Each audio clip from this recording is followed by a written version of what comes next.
We begin with big news in Erie and a big change in downtown as John Persinger announced plans to step down as CEO of the Erie Downtown Development Corporation.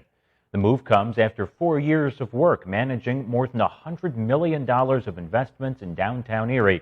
And the move now raises questions about what's next for future development downtown. Since 2018, John Persinger has been laser-focused on downtown Erie, guiding the fledgling EDDC from idea to reality. But 4 years, a dozen projects, and millions of dollars later, he's moving on and focusing on his family. My wife is from Sydney, Australia, and because of COVID, my mother-in-law has not seen our kids for the last 3 years.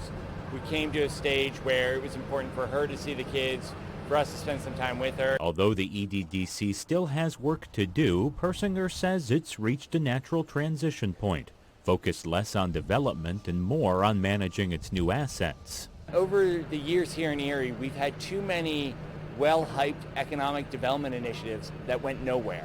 And we set out and said what we were going to do, and we actually got it done. But his departure leaves a gaping hole at the corporation, a founding member moving 10,000 miles away.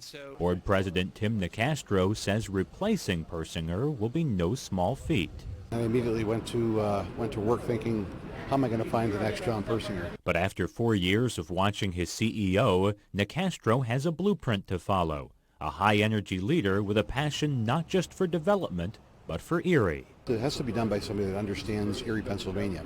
So there are people developing real estate around the country, but we don't want a cookie cutter in Erie. We want it to scream Erie. Persinger says he's confident his successor will thrive with the EDDC, but he has some simple advice for the next CEO. Don't stop. There's a lot of progress that's been made, but there's still more work that needs to be done. So keep pushing forward, despite all the critics and the naysayers and the Facebook skeptics. Keep pushing forward because that's what Erie needs, and there are people who believe in Erie as well. Persinger will stay through the end of the year, and Nicastro says the board hopes to have the next CEO in place by then, and that buys a little bit of time for a smooth handoff.